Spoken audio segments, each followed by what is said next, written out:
Hello guys, कैसे हैं आप सभी। आशा करते हैं आप सभी बहुत अच्छे होंगे और बहुत मन लगाकर पढ़ रहे होंगे। ठीक है। तो आज हम लोग पढ़ेंगे एक नया चैप्टर जिसका नाम है ओशियंस एंड कॉन्टिनेंट्स। यानी हम लोग बैठे बैठे आज समझेंगे कि कहाँ पे वर्ल्ड में क्या चीज है। मतलब कॉन्टिनेंट्स कितने हैं, ओशियंस कितने हैं, और ओशियंस में सबसे बड़े कौन है, सबसे छोटे कौन है, और ओशियन क्या अलग अलग हैं सभी या फिर एक है सभी। तो आज हम लोग इस चैप्टर के जरिए हम लोग समझेंगे ओशियन एंड कॉन्टिनेंट्स के बारे में। तो ये है हमारा एक सुंदर सा अर्थ। ठीक है। इस अर्थ में हमारा अनेकों चीज है। अनेकों चीज कहने का ये मतलब है कि ओशियंस, कॉन्टिनेंट्स, और इन्हीं दोनों चीज में बहुत सारा चीज भरा हुआ है। जैसे समुद्र के गहराई के अंदर बहुत सारा राज छुपा हुआ है, उसी तरह कॉन्टिनेंट्स में भी बहुत सारा राज छुपा हुआ है। तो इस चैप्टर के जरिए हम लोग समझेंगे कि भाई ओशियन में क्या राज छुपा है और कॉन्टिनेंट्स में क्या राज छुपा है। ठीक है। तो आइए स्टार्ट करते हैं इस चैप्टर को हम लोग, और बहुत ही शिद्दत से पढ़ना है आप लोग को बैठ करके। ठीक है। तो आइए समझते हैं। तो पहला है हमारा कि भाई चैप्टर जब स्टार्ट करते हैं तो चैप्टर क्या है, ये सवाल उठता है। ठीक है। तो चैप्टर में ये दो सवाल हमारा बहुत बहुत बहुत बड़ा सवाल है, the big questions in this chapter. ठीक है। तो पहला क्वेश्चन क्या बता रहा है कि भाई बताइए कि what are ocean and continents. Ocean और कॉन्टिनेंट्स है क्या चीज। ठीक है। तो आप अगर इस चैप्टर को देखते हैं तो नाम ही है ओशियंस एंड कॉन्टिनेंट्स। तो लो भाई, पहला सवाल वही पूछ दिया आपसे कि बताइए ओशियन एंड कॉन्टिनेंट्स है क्या। ठीक है। इसे में दूसरा सवाल भी दिख रहा है। ठीक है। तो क्या दिख रहा है, तो what are their names and their distributions. मतलब उसका नाम क्या है, और डिस्ट्रीब्यूशन बताइए कि अलग अलग भाग में अलग अलग नाम के ओशियन पाए जाते हैं, तो वो कौन से हैं। ठीक है। तो इसके जरिए, इस चैप्टर के जरिए इस क्वेश्चन का आंसर हम लोग को मिलेगा, और जरूर मिलेगा। ठीक है। दूसरा क्वेश्चन क्या है हमारा कि in what ways do ocean and continents impact life on earth including human life. है ना, हम आ गया ना हम लोग का बात। तो इस क्वेश्चन क्या बताना चाह रहा है इस क्वेश्चन में। तो इस क्वेश्चन में बताना चाह रहा है कि ओशियन और कॉन्टिनेंट्स जो है वो कैसे अर्थ के ऊपर इम्पैक्ट डालता है, और ह्यूमन लाइफ के ऊपर भी कैसे इम्पैक्ट डालता है वो। ठीक है। तो अर्थ का भी, अर्थ पे ओशियन और कॉन्टिनेंट्स है, तो बताना है कि ह्यूमन लाइफ में क्या इम्पैक्ट है उसका, या फिर अर्थ के ऊपर क्या इम्पैक्ट है उसका। ह्यूमन लाइफ और अर्थ के ऊपर क्या इम्पैक्ट है उसका, ये आपको बताना है। तो आइए स्टार्ट करते हैं, और बहुत ही आराम से हम लोग पढ़ेंगे इस चैप्टर को, ताकि चीजों को समझ सकें और चीज को एक्सप्लेन अच्छे से करेंगे, ताकि हमारे बच्चों के दिमाग में भी ये चीजें जा सकें। ठीक है। और बच्चे, आप लोग फोकस कीजिएगा इस क्लास के ऊपर और बने रहिएगा एंड तक। कुछ खास बताने वाले हैं एंड में। ठीक है। तो इसलिए बने रहिएगा एंड तक आप। ओके, लेट्स स्टार्ट करते हैं इस क्लास को हम लोग, और नेक्स्ट स्लाइड पे आते हैं कि क्या राज खुलने वाला है नेक्स्ट स्लाइड में। तो ये रहा नेक्स्ट स्लाइड हमारा। इसमें क्या बता रहा है, अर्थ। सबसे पहले हम लोग पढ़ेंगे अर्थ के बारे में। अर्थ है क्या। ठीक है। तो अर्थ जो है एक ब्लू प्लैनेट है भाई।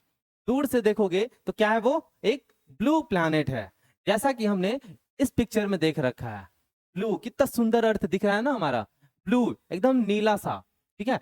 और कहीं कहीं पे बीच में क्या दिख रहा है हम लोग को, येलो कलर, ग्रीन कलर। ये सब चीजें क्या बताता है, तो सब चीज हम लोग डिटेल में एकदम अच्छे से जानेंगे और समझेंगे इस चीज को कि क्या है ये चीज। तो आइए हम लोग समझते हैं कि अर्थ जो है वो क्या है।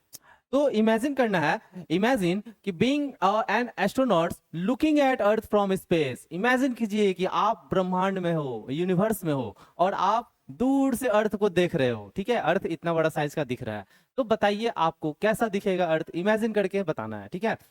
तो व्हाट डू यू सी, क्या आपको दिखेगा भाई। ठीक है। तो a beautiful mostly blue sphere, this blue comes from the vast amount of water covering our planet. हमारा जो प्लैनेट है, जो कि नाम है उसका अर्थ, वो जो है दूर से देखने पर ब्लू दिखेगा। और ये क्यों दिखेगा, क्योंकि most part of the earth covered with water. Okay. तो आगे बढ़े।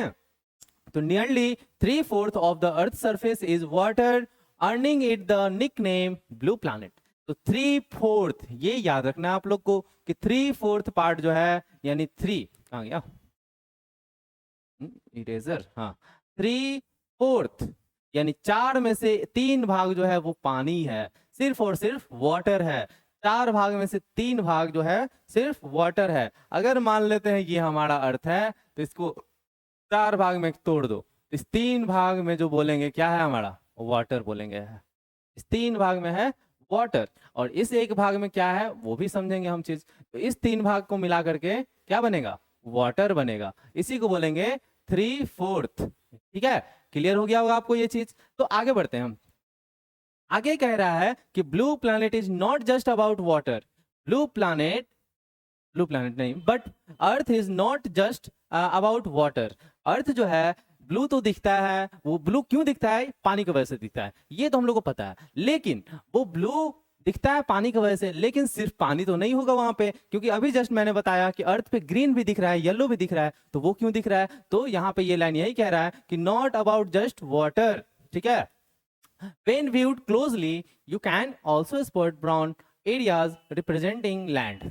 ठीक है, तो यहाँ पे क्या लिख रहा है हमारा कि भाई यहाँ पे सिर्फ और सिर्फ पानी ही नहीं है, यहाँ पे लैंड सरफेस भी देखने को मिलता है, मींस धरती, जमीन, लिथोस्फीयर जिसको हम लोग बोलते हैं। ठीक है, पिछले चैप्टर में हम लोग पढ़ चुके हैं, नहीं नहीं पिछले चैप्टर में भी नहीं पढ़े, अभी और पढ़ेंगे इसके बारे में अच्छे से। ठीक है, तो land covered just over 1/4 of the earth surface but it greatly impact our lives.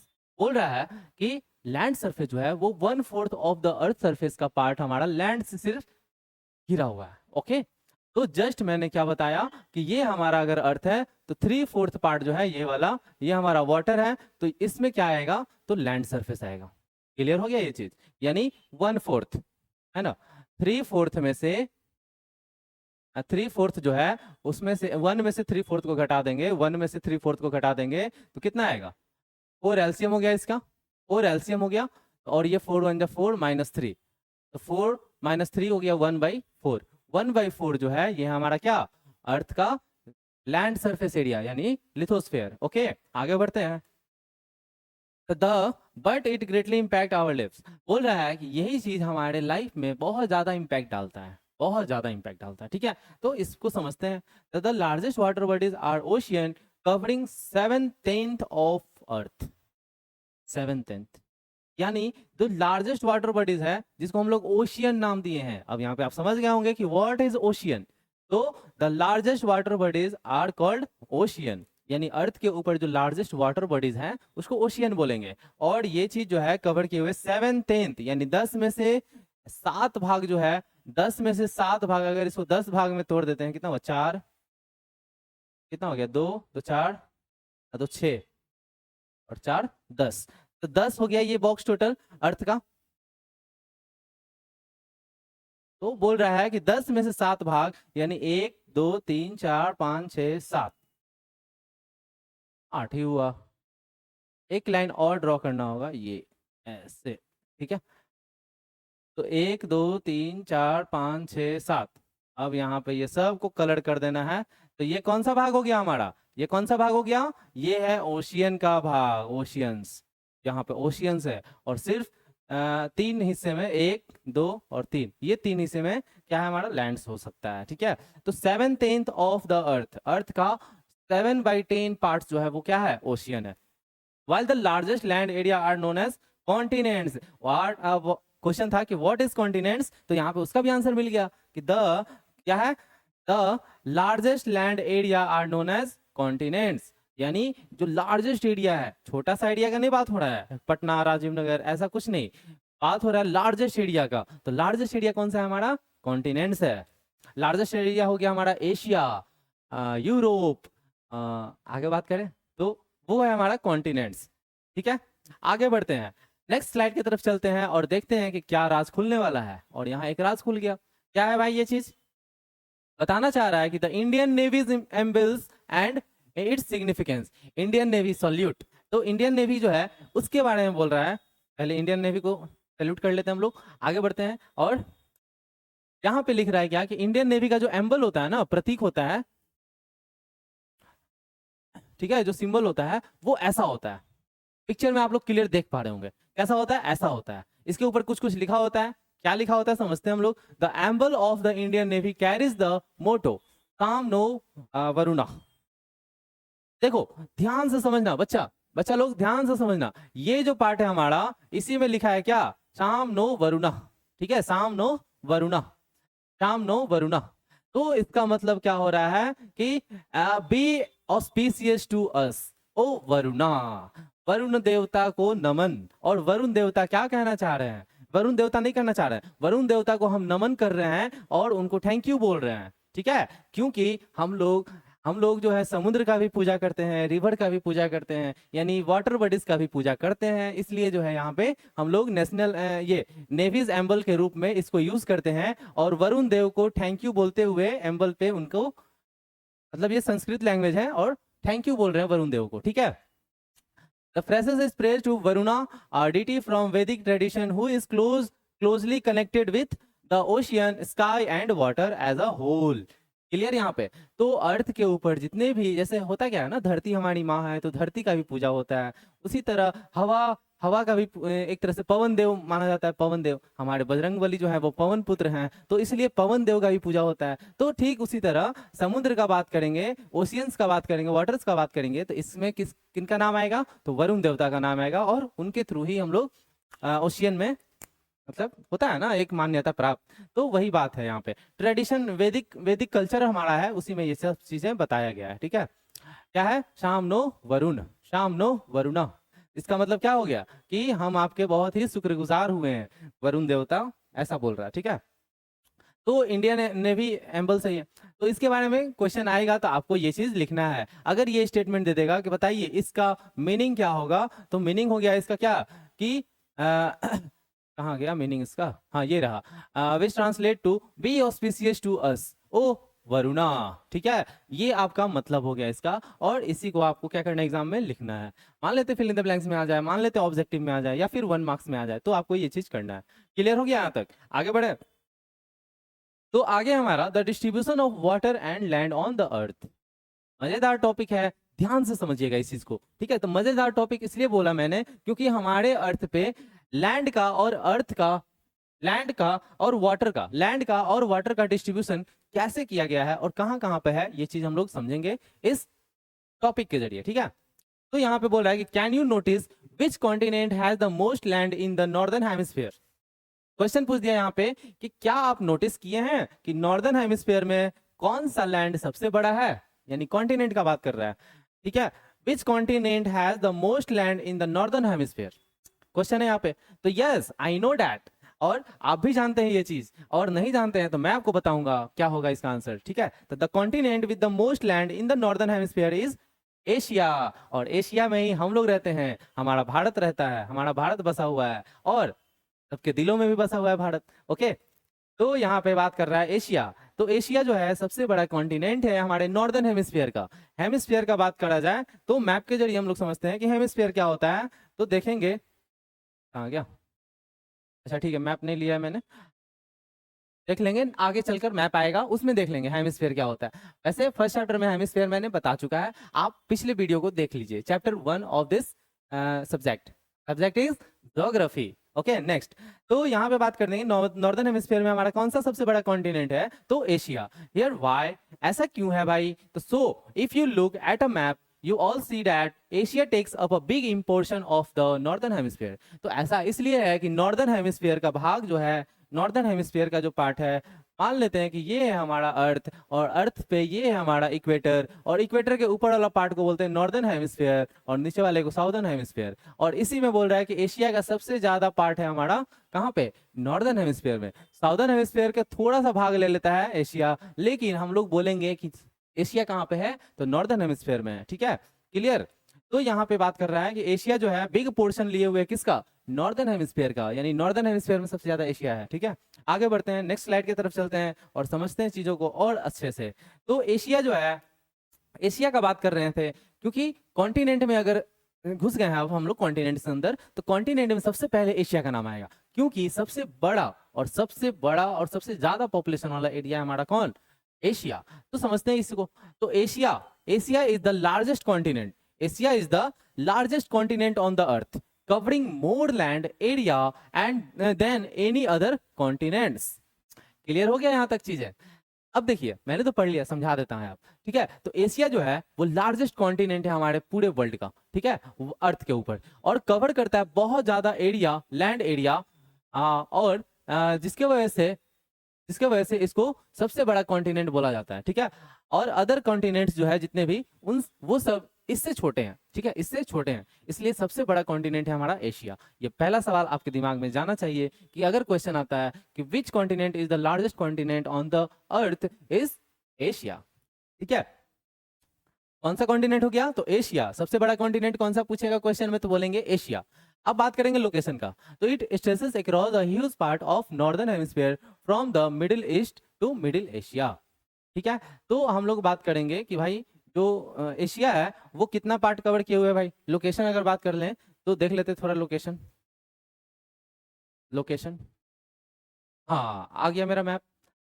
तो लोकेशन है यहाँ पे, लोकेशन है क्या? ये है हमारा एशिया। दिख रहा होगा आप लोग को क्लियर और सुंदर सा, ये हमारा वर्ल्ड का मैप है। और इसी के थ्रू हम लोग समझेंगे कि एशिया कहाँ पे है। ये सब एशिया का ही पार्ट है, ठीक है, ये सब एशिया है। ये रेड लाइन वाला जितना पोर्शन रेड लाइन के अंडर में है वो एशिया है हमारा। और ये हमारा इक्वेटर 0 डिग्री,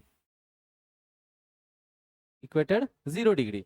तो 0 डिग्री के ऊपर क्या है हमारा? नॉर्दर्न हेमिस्फीयर, और 0 डिग्री के नीचे साउदर्न हेमिस्फीयर। और एशिया मोस्ट पार्ट जो है नॉर्दर्न हेमिस्फीयर का लिए हुए एशिया अकेले। साउदर्न हेमिस्फीयर में बोले थे थोड़ा सा आएगा बस, तो आइलैंड्स ग्रुप्स आते हैं, मैक्सिमम कंट्रीज बहुत कम है। तो यहाँ पे बात कर रहे हैं हम लोग एशिया का। तो एशिया का जो है मोस्ट पार्ट जो है नॉर्दर्न हेमिस्फीयर में है। और इसका लोकेशन देखा जाए तो किस लोकेशन में है? अगर इसको हम लोग ड्रॉ करते हैं 0 डिग्री प्राइम मेरिडियन को, प्राइम मेरिडियन और इक्वेटर और लॉन्गिट्यूड लैटिट्यूड इन सब के बारे में जानना है तो आपको पिछले वाले वीडियो पे जाना पड़ेगा, यानी chapter 1 of geography, locating places on the earth, chapter का नाम है। और सर्च करेंगे यूट्यूब पे ज्ञान का अभियान, आ जाएगा मेरा वीडियो। ठीक है, नेक्स्ट बात करते हैं कि लोकेशन, एशिया का लोकेशन। तो ये हमारा प्राइम मेरिडियन, ये हमारा इक्वेटर, और इसके थ्रू लोकेशन समझेंगे एशिया का कहाँ पे है। तो ये है नॉर्थ, ये है नॉर्थ, और इस लाइन के जरिए ये है ईस्ट। तो नॉर्थ ईस्ट में है लोकेशन। क्लियर हुआ? यहाँ पे नॉर्थ ईस्ट में है लोकेशन। ये एरिया किस एरिया में आएगा? नॉर्थ ईस्ट में आएगा, नॉर्थ ईस्ट में आएगा। ठीक है, अब थोड़ा देख लेते हैं वहां पे क्या लिखा था। नॉर्थ ईस्ट में आएगा, तो नॉर्थ ईस्ट में आएगा, यहाँ पे लिखा है ना, northern hemisphere from the middle east to east Asia, middle east to east Asia. अब यहाँ पे क्या कहना चाह रहे हैं? Middle east to east Asia, इस middle east to east Asia क्या बोल रहा है? मिडिल ईस्ट यानी ईस्ट के मिडिल में ये वाला पार्ट, ईस्ट के मिडिल में ये वाला पार्ट, ये ईस्ट है हमारा, ईस्ट के बीचों बीच, ईस्ट के बीचों बीच का अगर बात करेंगे तो कौन सा पार्ट आएगा? ईस्ट के बीचों बीच का अगर बात करेंगे तो ये पार्ट आएगा, ये है ईस्ट के बीचों बीच। तो ईस्ट के बीचों बीच में है, ठीक है, और मिडिल ईस्ट में भी है। ठीक है, तो ये सब हमारा है इसका, किसका लोकेशन है ये? तो एशिया का लोकेशन है। अब समझते हैं आगे कंट्रीज। अब बात करेगा कि भाई यहाँ पे कंट्रीज कौन कौन सा आता है एशिया के अंदर। तो बहुत बड़ा बड़ा कंट्रीज का नाम आने वाला है। ठीक है, तो आपको एक ट्रिक भी बताएंगे, उस ट्रिक के जरिए आप कंट्रीज का नाम भी याद रख सकते हो कि कौन सा कंट्री अकॉर्डिंगली, यानी साइज के अकॉर्डिंगली कौन सा बड़ा है कौन छोटा है, और इंडिया कितने नंबर पे आता है ये भी देखेंगे हम लोग। ठीक है, तो यहाँ पे बात करेंगे कंट्री का, तो Asia has many large countries like China, Russia, और हमारा इंडिया, INDIA, इंडिया। ठीक है, भारत माता की जय। चलो आगे बढ़ते हैं। तो Asia has many large countries like China, Russia and India which add to its vast. तो ये 2-3 कंट्री जो है, चाइना, रशिया, इंडिया, यही एशिया को बहुत बड़ा कॉन्टिनेंट बना देता है, कॉन्टिनेंट बना देता है, बहुत बड़ा कॉन्टिनेंट। ठीक है, क्योंकि ये तीनों कंट्री जो है बहुत बड़ा बड़ा कंट्री है हमारे किसके अंदर? एशिया के अंदर। आगे बात करें, हाँ, तो इसमें थोड़ा आप लोग को एक ट्रिक बता देते हैं, उस ट्रिक के जरिए आप लोग पता कर सकते हैं कि जो एशिया है वो कितने नंबर पे आता है साइज के अकॉर्डिंग। तो आर लिखेंगे, टी यू लिखेंगे, यू टी, फिर बी, फिर ए, फिर आई, इसको बोलेंगे रुकुक बाई, रुकुक बाई। ठीक है, तो आर से क्या बन गया हमारा? रशिया। टी से क्या बन गया हमारा? चाइना। यू से क्या बन गया हमारा? USA, यानी अमेरिका। टी से क्या बन गया?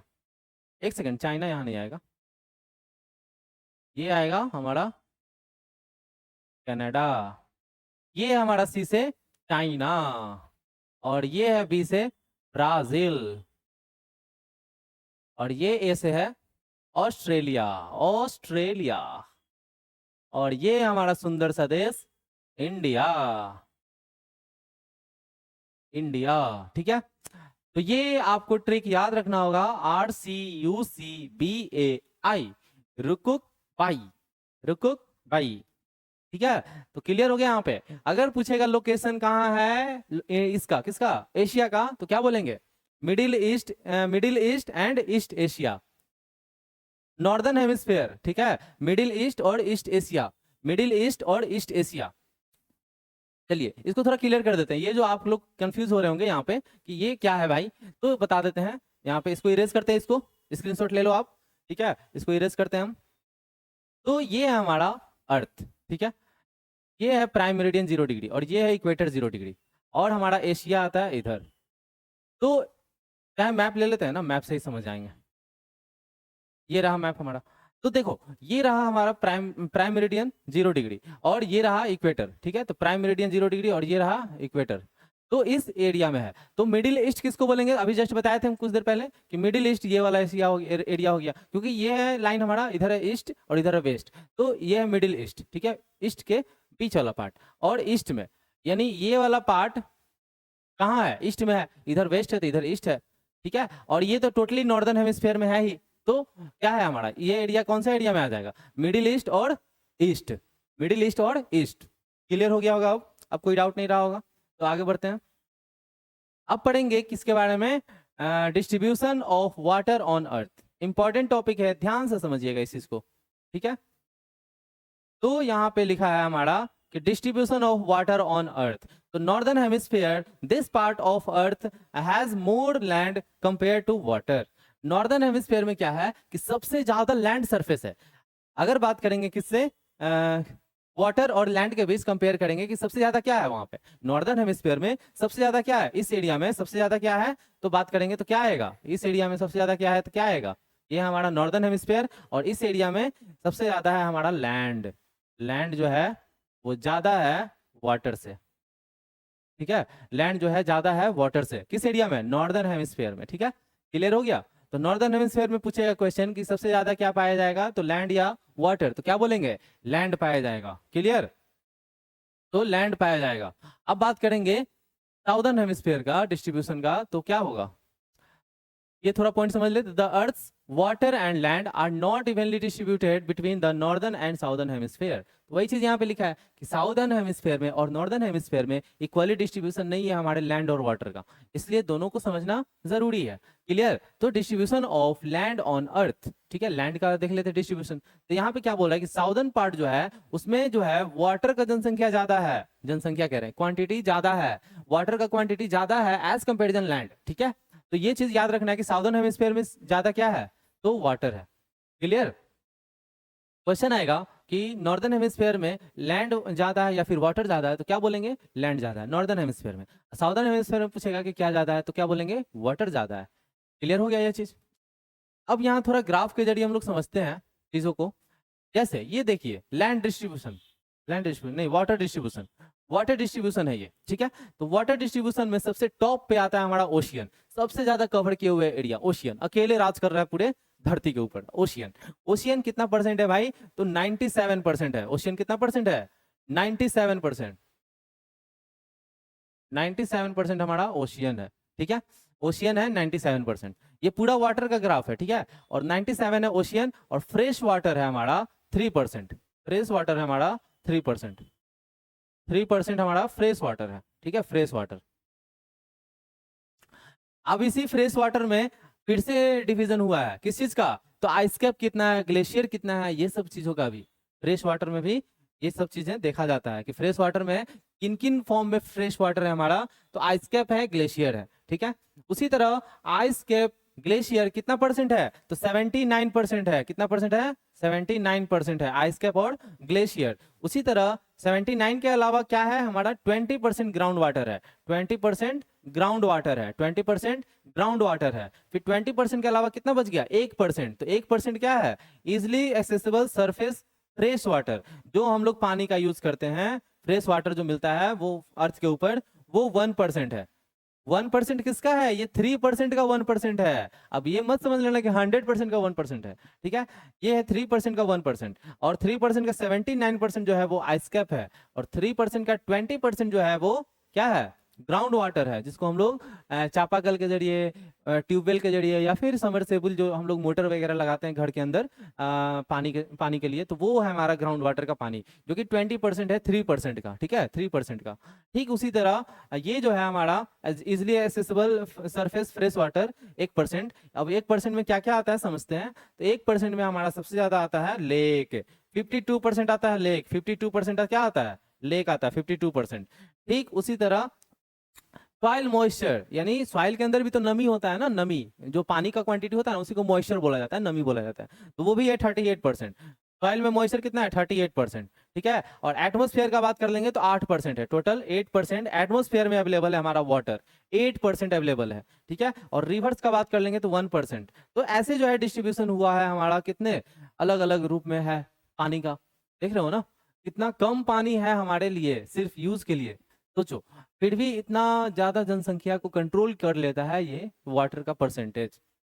ओशियन वाटर कितना सारा है, लेकिन यूजेबल नहीं है ना, यूजेबल नहीं है, उसको हम लोग यूज कर नहीं सकते हैं, और यूज नहीं कर सकते हैं तो क्या है भाई, यूज क्या करेंगे, तो ये जो 3% है इसी को हम लोग यूज करते हैं। 3% फ्रेश वाटर है, उसी में बहुत सारा डिस्ट्रीब्यूशन किया गया है, और उस डिस्ट्रीब्यूशन को अभी जस्ट मैंने पढ़ लिया। अब बढ़ते हैं नेक्स्ट स्लाइड की तरफ, distribution of land on earth, distribution of land on earth. तो आते हैं उसके ऊपर।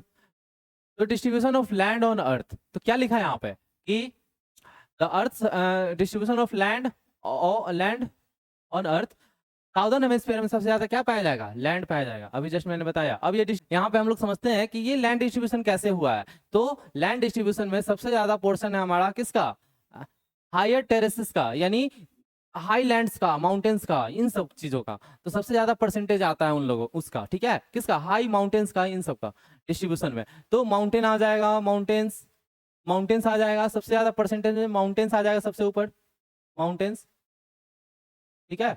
दूसरा हम बात कर लेंगे तो दूसरा में क्या आ जाएगा, दूसरा में आ जाएगा हमारा प्लेट्यूज, क्या आ जाएगा, प्लेट्यूज, प्लेट्यूज, माउंटेन के बाद प्लेटू, ठीक है, माउंटेन सबसे ज्यादा है और फिर प्लेटू है। और तीसरा का बात कर लेंगे हम लोग तो हिल्स है हमारा, हिल्स, ठीक है, क्या है, हिल्स, हिल्स है, और उसके बाद प्लेन है, ठीक है।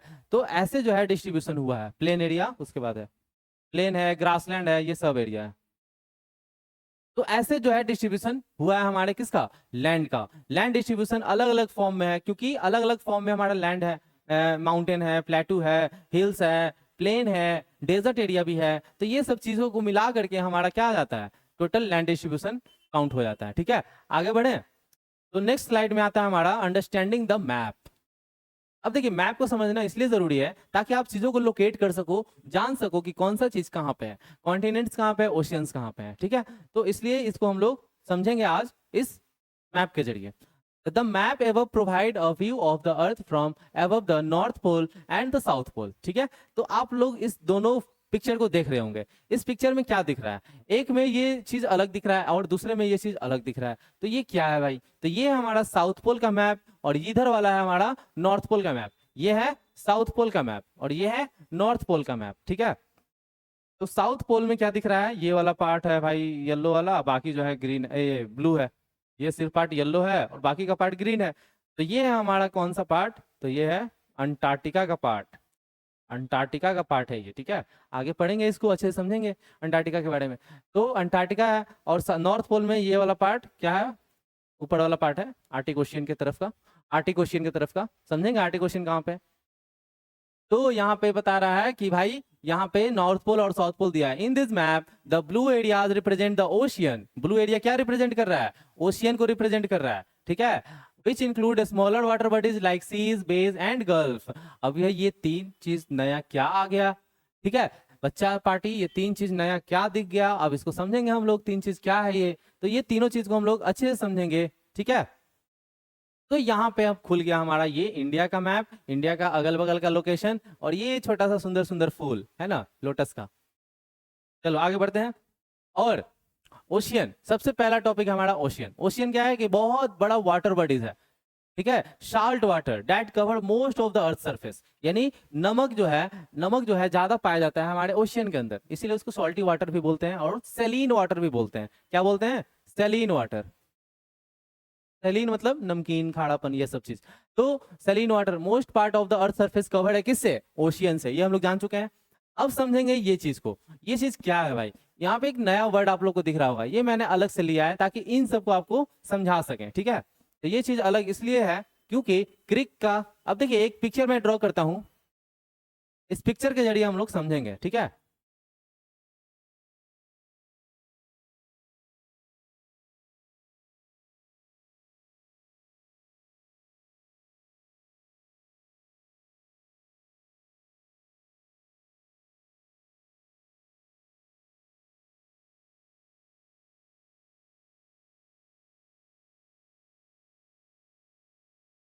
चलिए, ये जो है, ये है पिक्चर अलग, ये पिक्चर अलग है, ये पिक्चर अलग है, और ये पिक्चर अलग है।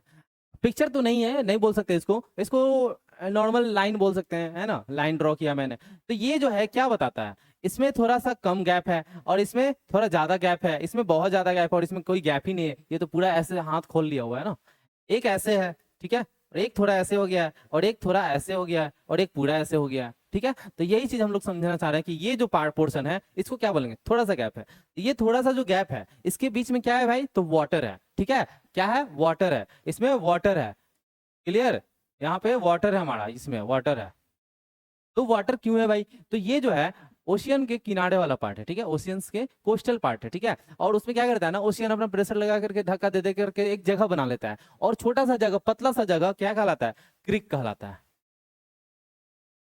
क्रिक क्या कहलाएगा, क्रिक कहलाएगा, ठीक है, ये कहलाएगा हमारा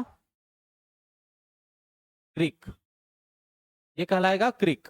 अब यही जो छोटा सा पार्ट है, ठीक है, यही थोड़ा प्रेशर लगते लगते बड़ा हो जाता है और चौड़ा हो जाता है, ठीक है। इतना जब चौड़ा हो जाएगा तो ये कहलाएगा हमारा गल्फ, और इसके अंदर पानी ऐसे चला जाएगा तो ये कहलाएगा गल्फ। क्या कहलाएगा, गल्फ कहलाएगा,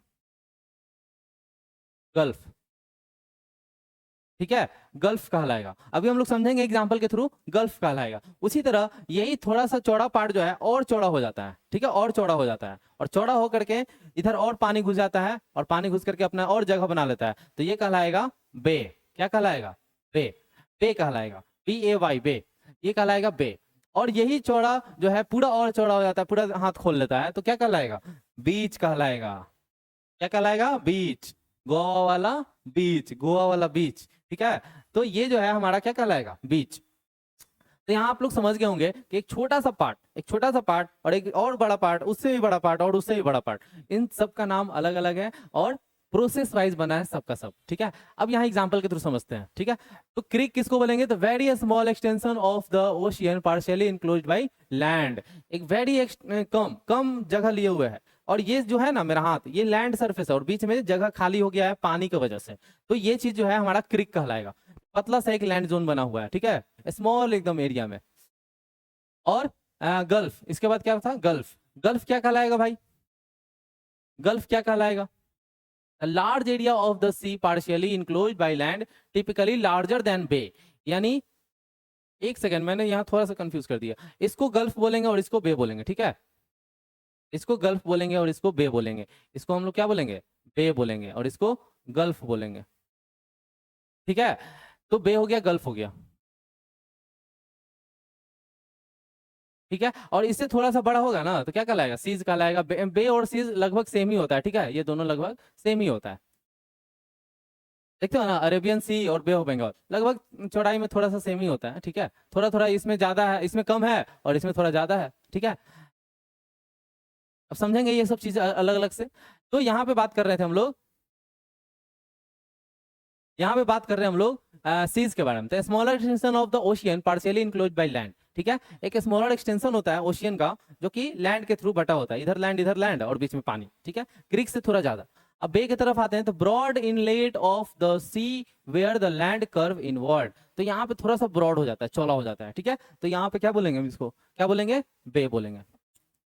गल्फ किसको बोलेंगे, तो large area of seas, large area of seas partially enclosed by land typically larger than bay, यानी गल्फ जो है वो बे से थोड़ा सा ज्यादा होगा, ठीक है, लार्जर देन बे, बे से ज्यादा होगा। तो बे से ज्यादा होगा तो क्या बनेगा, वो गल्फ बनेगा, और गल्फ से अगर बड़ा हो गया तो वो बीच बन जाएगा। तो बीच larger area of the ocean और sea is without enclose by land, यानी कोई लैंड से वो क्लोज नहीं रहेगा, एकदम फ्री में वो पानी, हम ऐसे है लैंड और जो है सामने से पानी आ रहा है एकदम क्लियरली जाएगा, उसको कोई नहीं रोकने वाला। लेकिन हाई लैंड रहेगा तो रोकेगा, बट वो ऐसे नहीं घिरा हुआ है, ऐसे अब हो गया है, ठीक है। तो यहाँ पे समझ गए हम लोग ये चीज। अब आगे बढ़ते हैं नेक्स्ट स्लाइड की तरफ। अब ये थोड़ा सा मैप से समझ लेते हैं, थोड़ा यहाँ पे मैप से, ताकि चीज क्लियर हो जाए थोड़ा, ठीक है। तो यहाँ पे ये समझ रहे हैं, ये जो है दिख रहा होगा यहाँ पे, ये वाला एरिया, ये क्रिक में आ सकता है, क्रिक में, ठीक है। ये वाला क्रिक में आ सकता है। इससे थोड़ा सा और बढ़ेंगे तो ये वाला आ जाता है किसमें, है ना, बेज में, गल्फ में, ये सब आ जाता है, ये सब भी आ जाएगा। उसी तरह ये जो है देखो सी एरिया है, सी सी वाला, ठीक है, सी वाला। और बे, यानी ये वाला बे है हमारा, ये थोड़ा और चौड़ा है, देखो सी से चौड़ा है बे, ठीक है ना, ये बे ऑफ बंगाल है और ये है अरेबियन सी, ठीक है। तो अरेबियन सी और बे ऑफ बंगाल थोड़ा सा डिफरेंस देखने को मिलेगा, इधर थोड़ा पतला सा है और इधर चौड़ा है, ठीक है। क्लियर हो गया यहाँ पे। अब बढ़ेंगे आगे की तरफ। अब हमारा ओशियन टॉपिक, ठीक है, ओशियन टॉपिक है हमारा। ओशियन में क्या पढ़ना है समझते हैं ध्यान से। ओशियन जो है क्या बताता है, एक बहुत बड़ा लैंड, बहुत बड़ा वाटर बॉडीज ओशियन कहलाता है, ये तो हम लोग पढ़ चुके हैं। अब देखते हैं कि ओशियन कौन कौन सा है। क्वेश्चन तो ये भी था कि उसका नाम क्या है, और कहाँ कहाँ पे लोकेशन है उसका, तो ये भी हम लोग समझेंगे इसके जरिए, ठीक है। तो ओशियन मेजर 5 ओशियंस है, ठीक है, ऑन द वर्ल्ड मैप, ठीक है। तो आप देख पा रहे होंगे यहाँ पे वर्ल्ड मैप है ये, और बड़ा बड़ा 5 ओशियन है, उसका नाम हम लोग पढ़ते हैं। तो द पैसिफिक ओशियन कहाँ पे है भाई, तो पैसिफिक ओशियन कहाँ पे है, कहाँ पे है, कहाँ पे है, कहाँ पे है, ये रहा पैसिफिक ओशियन, नॉर्थ वाला साइड। पैसिफिक ओशियन इधर होगा, साउथ वाला साइड, यानी इधर पैसिफिक ओशियन, इधर पैसिफिक ओशियन, सब पैसिफिक ओशियन है, ठीक है, पैसिफिक ओशियन।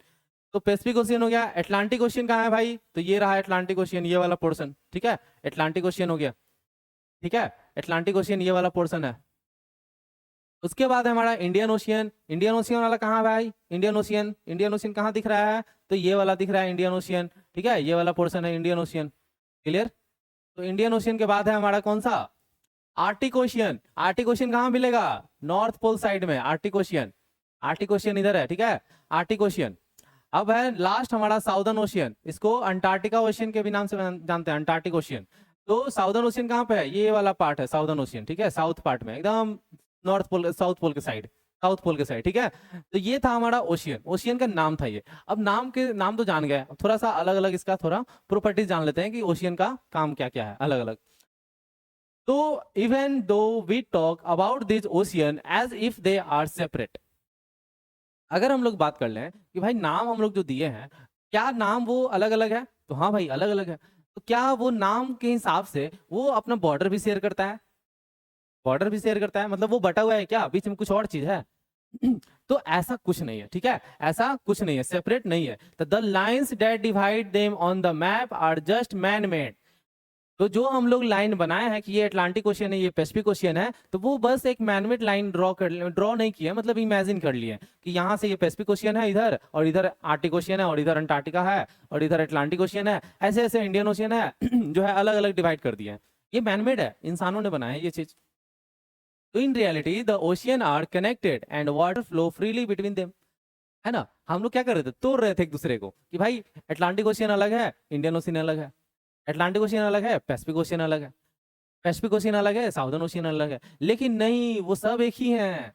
वो बोल रहे हैं कि भाई हमको कोई नहीं तोड़ सकता, भले तुम नाम बदल दो मेरा, ठीक है, बात वही है ठीक है। तो वही बात है यहाँ पे कि ओशियन जो है वो बहुत सारा नहीं है, ओशियन एक ही है पूरे वर्ल्ड में, इंटरकनेक्टेड है एक दूसरे से, बस हम लोग नाम चेंज कर दिए उन सब का हम लोगों ने, और एक बाउंड्री शेयर कर दिए हैं कि ये इंडियन ओशियन है, ये अंटार्कटिका ओशियन है, ऐसे ऐसे इंडियन बॉर्डर शेयर कर दिए हैं बस।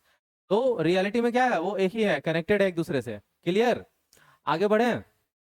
और यहाँ पे हम लोग को दिख रहा होगा ओशियंस, कॉन्टिनेंट्स अलग अलग, ठीक है। कॉन्टिनेंट के बारे में आएगा अभी टॉपिक, अभी नहीं आएगा, आगे आएगा। अब ये देखो कुछ अलग अलग मेरीन लाइफ है और बायोडाइवर्सिटी है बायोडाइवर्सिटी क्या बताना चाह रहा है ये वाला लाइन, बायोडाइवर्सिटी, बायोडाइवर्सिटी ये कह रहा है कि अलग अलग यहाँ पे जीव जंतु तुमको मिलेंगे, चाहे वो प्लांट के रूप में हो, चाहे वो एनिमल्स के रूप में हो। अब इंसान का तो एक ही रूप है, उसका अलग अलग रूप नहीं दिखेगा, लेकिन क्या है भाई, प्लांट्स का अलग अलग रूप दिखेगा। कोई जमीन पे उग जाता है, कोई पानी के अंदर उग जाता है ना, कोई जमीन के अंदर उग जाता है। तो ऐसा ऐसा प्लांट देखने को मिलेगा। और एनिमल्स भी अलग अलग देखने को मिले, कोई धरती पे जमीन रहता है, कोई पानी के अंदर जमीन रह रहा है, जमीन रह रहा है, कोई धरती पे ये जानवर रह रहा है, कोई पानी के अंदर जानवर रह रहा है, और कोई हवा में जानवर रह रहा है। तो ये सब चीजें भी हम लोग देखेंगे कि भाई कैसे जो है ये बायोडाइवर्सिटी देखने को मिलता है हमारे अर्थ के ऊपर, ठीक है, या फिर मरीन लाइफ में। The ocean are home of wide variety of life, the plant life in the ocean known as marine flora. Flora, तो फ्लोरा क्या है भाई? तो ओशियन में जो भी प्लांट लाइफ है उसको फ्लोरा बोलेंगे हम लोग, यानी marine life of, marine flora बोलेंगे एक तरह से, known as marine flora. Include tiny plants called algae and various seaweeds, ठीक है। तो ये सब कुछ प्लांट्स है, एल्गी, सीवीड्स, तो ये सब चीजें हैं। प्लांट्स दिख रहा होगा इधर, छोटा छोटा प्लांट्स दिख रहा होगा, तो ये सारे प्लांट्स जो है, ये सब दिख रहा होगा प्लांट्स, तो ये जो है कहाँ पे है? ये हमारे समुद्र के अंदर है, ठीक है। अलग अलग एनिमल्स भी है यहाँ पे, जिसको बोलेंगे मेरीन फौना, यानी flora means plant, fauna means animal, ठीक है। Include thousands of species such as colourful fish, dolphin, whale and many mysterious creatures that live in the deep sea. यानी हम लोग सिर्फ फ्लोरा का बात कर रहे थे, अब फौना में क्या आएगा? अलग अलग मछलियां पाई जाएगी, बड़ा छोटा रंग बिरंगा, ये सब तरह का मछलियां पाया जाएगा। कहाँ पे? हमारे सी के अंदर, ठीक है, अलग अलग रूप में, अलग अलग कलर में। अर्थ पार्ट क्या है? Earth each part of the ocean from the bright surface to the dark deep deep in full of different life form. तो यहाँ पे कहना ये चाह रहा है कि ये ओशियन जो होता है, ओशियन जो होता है, इसमें बहुत सारा राज छुपा होता है। ऐसा होता क्या है कि आप लोग के दिमाग में अलग अलग चीज छुपा होता है, अलग अलग चीज, सबको वो चीज शेयर नहीं करते हो, है ना। कोई छुपा लेता है कि कल जो है दोस्त दोस्त को आइसक्रीम खिलाएंगे, कल जो है दोस्त के साथ घूमने जाएंगे, साइकिल से बैठ कर घूमेंगे एक साथ। तो ये सब चीजें सीक्रेट बना लेते हो अपने आप में, मन में। अगर बता दोगे घर में तो क्या होगा? मम्मी बोलेगी नहीं जाना, नहीं जाना। तो थोड़ा सा इंजॉयमेंट होना चाहिए लाइफ में अंदर, ठीक है। तो ये सब चीजें जो है बता रहा है यहाँ पे क्या, कि ओशियन के अंदर भी बहुत सारा सीक्रेट छुपा होता है, बहुत डार्क में, नीचे एकदम अंधेरा है, एकदम डेप्थ में जाओगे तो पूरा अंधेरा मिलेगा तुमको। वहां पे अलग अलग स्पेसिस देखने को मिलेगा, प्लांट अलग मिलेगा, एनिमल्स अलग मिलेंगे वहां पे। तो यही बताना चाह रहा है कि डिफरेंट लाइफ लाइफ फॉर्म है वहां पे, अलग अलग लाइफ देखने को मिलता है, ठीक है। Size of the oceans, size of the oceans का बात करेंगे तो अलग अलग साइज मिलेगा सबका, ठीक है। पैसिफिक ओशियन सबसे लार्जेस्ट ओशियन है पूरे वर्ल्ड का।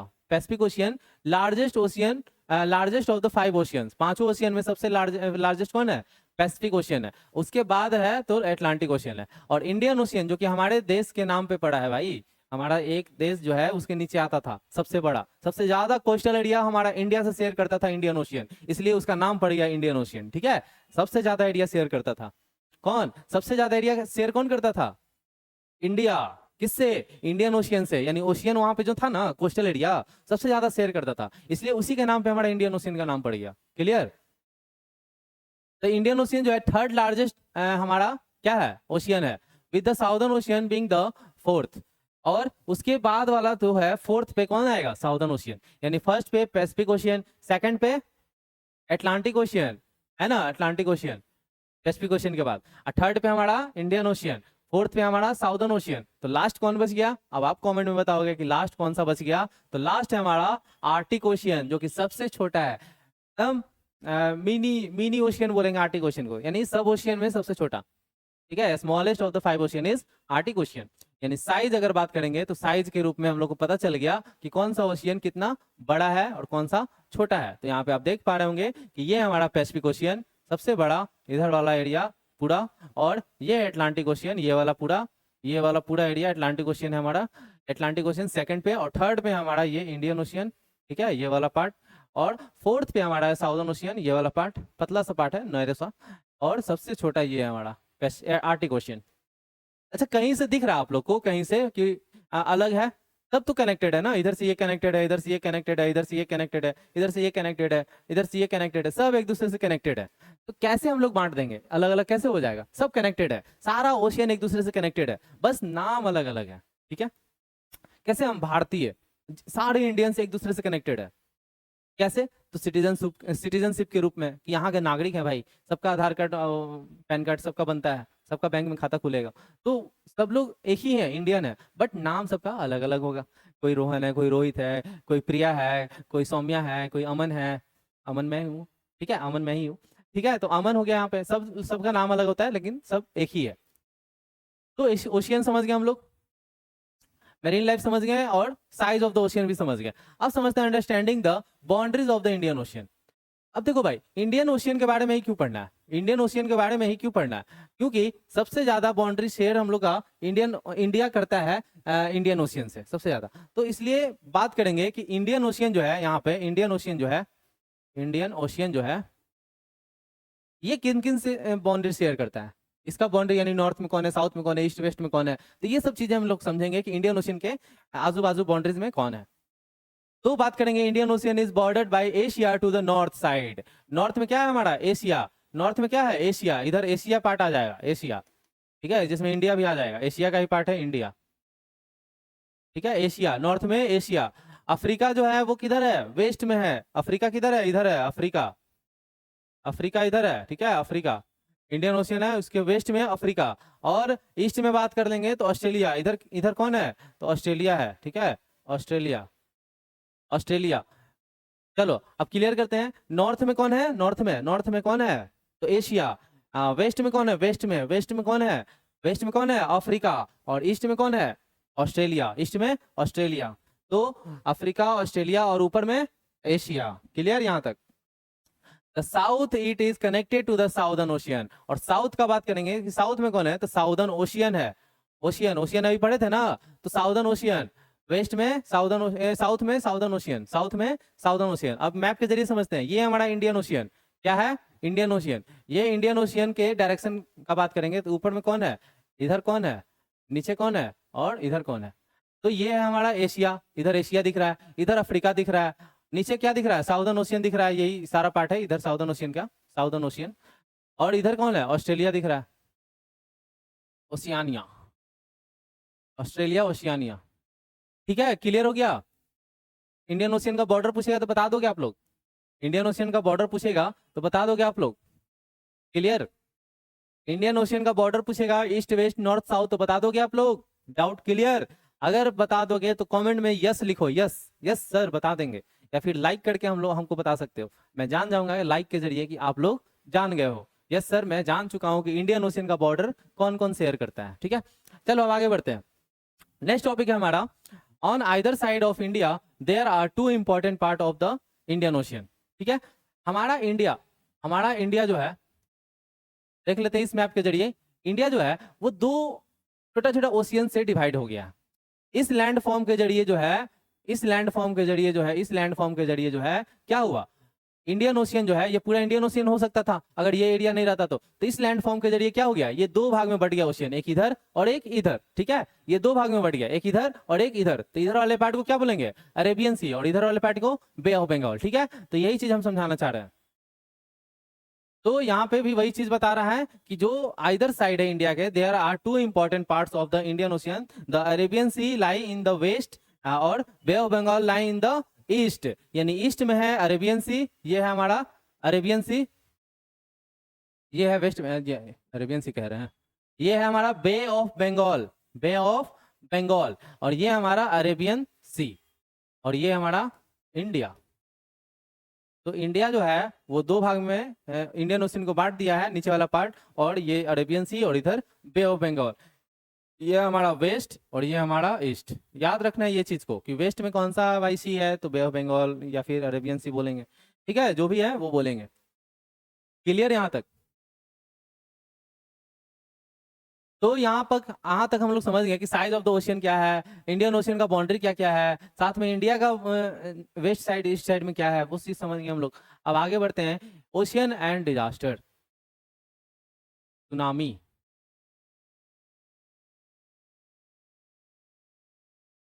चलिए अब हम लोग समझेंगे, दो तीन स्लाइड और रह गया। Ocean and disaster, ocean and disaster क्या है भाई, तो ओशियन के अंदर आने वाले डिजास्टर जो है वो ओशियन डिजास्टर है। ठीक है, तो ओशियन के अंदर कैसे कैसे डिजास्टर आते हैं, क्यों आते हैं, है ना, और कब आते हैं, ये सब समझेंगे हम लोग, चर्चा करते हैं इस चीज पे।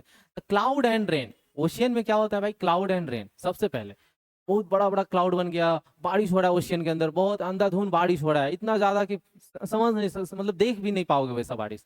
ऐसा बारिश हम बाढ़ आ जाएगा, अगर वैसा बारिश हो जाए हमारे भारत के अंदर कहीं पे भी किसी एरिया में, तो क्या हो जाएगा, बाढ़ आ जाएगा बहुत ज्यादा। क्योंकि ओशियन में क्या हो जाता है, बहुत बड़ा बड़ा बादल बनता है और बहुत ज्यादा बिजली गिरता है और बारिश भी होता है। तो ओशियन के अंदर क्लाउड एंड रेन होता है, क्लाउड बनता है और रेन होता है। तो सबसे पहले हम लोग इस पिक्चर को देख रहे हैं कि कैसे ये बादल इतना बड़ा सा बना हुआ है और यहाँ बारिश हो रहा है, पूरा नीचे में बारिश हो रहा है, ये सब और नीचे फिर गिर रहा है सब, और ये बड़ा सा बादल है हमारा, ठीक है, ये बादल है। तो ओशियन में क्लाउड बनता है फिर बारिश होता है। पिक्चर देख रहे होंगे, तो you might notice white shapes covering part of the globe, these are large masses of cloud, ये सब बड़ा सा एकदम क्लाउड का पोर्शन है। और this clouds are responsible for the bringing rain to the continents. तो अगर मान लेते हैं ये ग्लोब है हमारा, तो ग्लोब के ऊपर अगर बादल बनता है तो क्या हो जाएगा, अलग अलग कॉन्टिनेंट्स में, ये एशिया, ये अफ्रीका, ये यूरोप, ये ऑस्ट्रेलिया, इधर साउथ नॉर्थ अमेरिका, इधर साउथ अमेरिका, तो इन सब जगहों पे क्या होगा, बारिश होगा। तो बारिश कैसे होगा, जब क्लाउड का फॉर्मेशन होगा, ठीक है। तो for example the monsoon rain in India which are crucial for agriculture and life originated in the ocean। तो भाई ये जो है इंडिया का जो मानसून है वो शुरू होता है कहाँ पे, ओशियन के अंदर, यानी इंडियन ओशियन, यानी बे ऑफ बंगाल भी हो सकता है, अरेबियन सी भी हो सकता है, वहां से जो है ओशियन के अंदर जो है ओरिजिन होता है किसका, बारिश का, बादल फॉर्मेशन होता है। और फिर वो ही बादल जो है हमारे इंडियन सब कॉन्टिनेंट्स पे आता है, इंडियन लैंड मास पे आता है और वहां पे बारिश करता है। और उसके वजह से क्या होता है, हमारा एग्रीकल्चर होता है, ठीक है। तो एग्रीकल्चर मानसून पे बहुत जगह पे लोग करते हैं, एग्रीकल्चर पे ही, मानसून पे ही डिपेंड होते हैं लोग एग्रीकल्चर के लिए, ठीक है। तो यहां तक आप समझ गए होंगे। ओशियन रिलेटेड स्टॉर्म्स, देखो ओशियन के अंदर एक तो पहले बारिश आएगा भाई, क्लाउड होगा, बारिश बनेगा, हो गया। अब दूसरा है हमारा ओशियन रिलेटेड स्टॉर्म्स, बहुत बड़ा बड़ा तूफान आता है किसके अंदर, ओशियन के अंदर। अब वो तूफान जो है बहुत सारा तबाही भी मचा सकता है, लेकिन वहां पे कोई नहीं रहता है, इसलिए तबाही नहीं महसूस होता है। लेकिन वही तबाही अगर आ जाए हमारे अर्थ पे, अर्थ पे करे, धरती पे, जहाँ पे हम लोग रहते हैं, इंसान रहते हैं, तो वो तबाही कितना बड़ा तबाही मचाएगा ये हम लोग आगे समझेंगे। और इसके लिए बने रहिए आप लोग इस वीडियो के ऊपर, ताकि आगे वाला जो दृश्य है वो आप लोग देख सकें, ठीक है। तो ocean can also created powerful storms, बहुत बड़ा बड़ा पावरफुल स्टॉर्म्स बन सकता है। These storms like cyclones bringing heavy rain और strong winds and can cause significant damage specially in coastal areas. तो जो कोस्टल एरियाज है, जैसे मान लेते हैं यहाँ पे हम भारत बनाए, तो भारत वाला एरिया जो है, ये एरिया जो है क्या करेगा, इस एरिया में जो है कोस्टल एरिया है ये सब, तो इधर से जो भी स्टॉर्म्स आएगा, मान लेते हैं बहुत सारा ये आएगा, बारिश आएगा या फिर तूफान आएगा, तो क्या करेगा, कोस्टल एरियाज को बहुत ज्यादा पहले डैमेज करेगा। इधर तो बाद में पहुंचेगा, लेकिन सबसे पहले जो है इसको डैमेज करेगा, इस एरिया को डैमेज करेगा हमारा, ठीक है, जब भी स्टॉर्म या फिर जो भी साइक्लोन वगैरह आएगा, ठीक है। तो कोस्टल एरिया को सबसे ज्यादा डैमेज करेगा। अब नेक्स्ट की तरफ बढ़ते हैं हम लोग, नेक्स्ट स्लाइड की तरफ। तो इसमें क्या बताना चाह रहा है, सुनामी। तो ये भी एक डिजास्टर है जो कि ओशियन में ही आता है, ठीक है। सबसे पहले हम लोग क्या पढ़े, क्लाउड फॉर्मेशन होगा, रेनफॉल होगा, ठीक है। और दूसरा पढ़े हम लोग स्टॉर्म्स आएगा, स्टॉर्म्स बड़ा बड़ा। और तीसरा है हमारा सुनामी, ठीक है, ये भी डिजास्टर में ही शामिल है। और सबसे बड़ा डिजास्टर यही है, ठीक है, सुनामी, जो कि कभी कभी पूरा ये धरती पे आ जाता है, हमारा धरती पे जहाँ पे हम लोग रहते हैं, ठीक है। तो ये पिक्चर मैंने लिया है ताकि समझा सकें कि आपको कि ओशियन ये क्या होता है हमारा, क्या है ये सुनामी। तो सुनामी एक अनदर डेंजरस नेचुरल इवेंट्स है जो कि स्टार्ट होता है ओशियन के अंदर, ठीक है। और बहुत ही मैसिव और पावरफुल वेव्स बनता है, मैसिव मतलब बड़ा बड़ा वेव्स बनेगा, पावरफुल वेव्स बनेगा इसके अंदर। वेव्स मतलब समझ रहे हो, धारा, ऐसे ऐसे बड़ा बड़ा धारा बनेगा, बड़ा बड़ा एकदम बड़ा बड़ा एकदम देखोगे देखोगे ना, लगेगा कि बड़ा सा बिल्डिंग है वो, मतलब बहुत बड़ा सा चौड़ा सा बिल्डिंग दिखेगा तुमको, इतना बड़ा बड़ा धार बनता है, वेव्स बनता है, ठीक है। Usually triggered by a strong earthquake और a volcanic eruption beneath the ocean. तो ओशियन में अर्थक्वेक या फिर क्या वोल्केनिक इरप्शन, ये दो चीज होता है, तभी जो है हमारा क्या आता है, सुनामी आता है।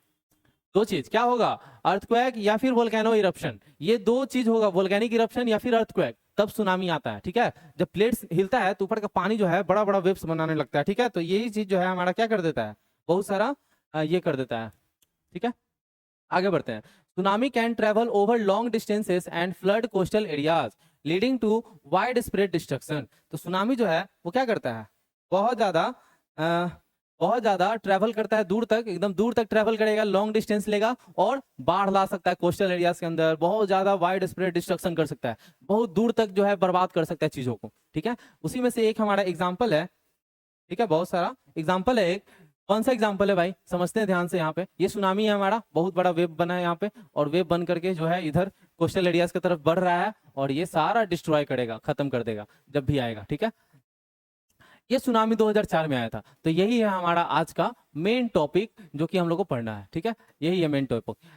तो ये हमारा मेन इसलिए है क्योंकि इसमें बहुत लोग जान गंवा दिए थे इस सुनामी की वजह से। जब 2004 में ये सुनामी आया था, कहाँ आया था? तो इंडियन ओशियन में आया था, ठीक है। 2004 में, 2004 में इंडियन ओशियन में आया था। तो ये 26 दिसंबर 2004 को आया था ये सुनामी, और ये बहुत बड़ा सुनामी था। और जिसके वजह से, किसके वजह से आया था? तो अर्थक्वेक की वजह से आया था। कहाँ पे अर्थक्वेक आया था? तो इंडोनेशिया में। एपिसेंटर यही था, इंडोनेशिया, यहीं पे हिट किया था। तो इंडिया जो है, इंडिया को भी हिट कर गया ये अर्थक्वेक जो है, इंडिया में भी आया था। और and 13 other countries around the Indian ocean. Indian ocean के 13 ऐसे अगल बगल कंट्रीज हैं जिसके पास ये अर्थक्वेक देखने को मिला था, जिसके वजह से लगभग 2 लाख लोगों ने जान गंवाया। 2 लाख लोगों ने, 2 lakh people lost their lives in India, the Andaman and Nicobar as well as the coast of Tamil Nadu and Kerala were badly affected.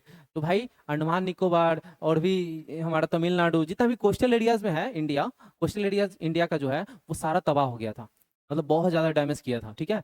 और लगभग 2 लाख लोगों ने अपना लॉस कर दिया जिंदगी। Tsunami like this are rare but very destructive. ऐसा सुनामी जो है बहुत रेयर आता है, बहुत कम आता है, लेकिन जब भी आता है ना बर्बाद कर देता है। वहां के रहने का मतलब पूरा ठिकाना छीन लेगा, खत्म कर देगा लाइफ को एकदम, ठीक है। ऐसा आता है। तो fortunately they can often be detected before they reach the coast. लेकिन अगर पता चल जाए, मतलब कोस्ट में मतलब ये सुनामी आने वाला है, तो क्या होता है, लोग वहां से हट सकते हैं या फिर कहीं और शिफ्ट हो सकते हैं। लेकिन अगर पता ही ना चले, अचानक आ जाए, तो क्या फिर होगा? समझो ध्यान से। तो many countries including India work together in an early warning system to help protect lives and property. तो भाई बहुत सारा कंट्री, या फिर उसमें इंडिया भी इंक्लूड है, जिसमें क्या करता है, वो चीजों को जो है पहले ही पता कर लेता है, ताकि मतलब आने वाला डिस्ट्रक्टिव समय से वो बच सके, लॉस से बच सके, ठीक है। तो ये सब चीजें जो है आज के टेक्नोलॉजी में आ चुका है। India also had a national disaster management authority. India के पास जो है एक क्या है, national disaster management authority, NDMA. ये जो है ये क्या करता है, हैंडल करता है डिजास्टर और मिनिमाइज डैमेजेस को। तो डिजास्टर और बहुत सारा डैमेज जो होता है उससे भी क्या करता है, उसको घटाता है, उस चीज को कम करता है, ताकि लोगों को अवेयर किया जा सके, ठीक है, चीजों के बारे में। तो ये था सुनामी 2004 का, ठीक है, 2004 का। और ये बहुत ज्यादा लाइफ को डैमेज किया था, जिसकी वजह से बहुत ज्यादा मुसीबत आया था हमारे इंडियन ओशियन में जितने कंट्रीज हैं। और ये है मैप, जिसकी वजह से पता चलेगा कि कहाँ पे ज्यादा आया था। ये था हमारा मैसिव पॉइंट्स, यहाँ पे ये एरिया में बहुत ज्यादा डैमेज किया था, ठीक है। देखो इंडिया का ये कुछ पार्ट है यहाँ पे आया था, इधर कुछ पार्ट है इधर आया था, यानी इधर बहुत कम आया था लेकिन आया था, ठीक है। लेकिन सबसे ज्यादा इस एरिया में आया है, देख लो, ठीक है। और इधर तक पहुंच गया, इधर भी कंट्रीज है बहुत सारे, इधर भी पहुंच गया है। तो टोटल 13 कंट्रीज था जहां तक ये देखने को हम लोग को मिला था 2004 के अंदर, जहां पे सुनामी ये आया था, ठीक है। तो यहाँ तक समझ गए आप लोग। अब यहाँ तक आज रहने देते हैं, और नेक्स्ट पार्ट के लिए आप कमेंट लाइक करें वीडियो को, ताकि नेक्स्ट पार्ट हम लोग आपके लाइक की वजह से समझ पाए कि नेक्स्ट पार्ट लाना चाहिए या नहीं। और नेक्स्ट पार्ट तो आएगा ही वैसे इस चैप्टर का, क्योंकि अभी बहुत कुछ बाकी रह गया है, कॉन्टिनेंट्स अभी बाकी है, अभी सुनामी के आगे भी बहुत सारे टॉपिक्स बाकी है जिसको पढ़ाना है। तो ये वीडियो काफी लंबा चला गया, 1 घंटा के अप्रॉक्स। तो इसको नेक्स्ट पार्ट में हम लोग कंप्लीट करते हैं, और नेक्स्ट पार्ट के जरिए हम लोग समझेंगे कि कॉन्टिनेंट्स क्या है, कॉन्टिनेंट्स में कौन कौन आता है, कॉन्टिनेंट्स कौन सा बड़ा कंट्री है, कौन सा छोटा कंट्री, कौन सा कॉन्टिनेंट बड़ा है, तो छोटा के अकॉर्डिंग कौन सा है। तो ये सब चीजें समझेंगे। और एक चीज बताएंगे इसमें कि भाई आइलैंड कॉन्टिनेंट कौन सा है। तो ये सब आप जरूर लाइक करके हमको सपोर्ट कीजिए, और ताकि हम आपको बता सकें, ये सब छोटा छोटा डाउट जो है वो फुलफिल हो जाएगा, सारा उसका आंसर मिल जाएगा। तो आज के लिए थैंक यू। मिलते हैं नेक्स्ट पार्ट में, इसी चैप्टर के नेक्स्ट पार्ट का वीडियो जो है आने वाला है। उसके लिए आप लोग लाइक करें, शेयर करें, और चैनल को सब्सक्राइब जरूर से करें, ठीक है। ओके, मिलते हैं नेक्स्ट वीडियो में। Bye bye, Tata.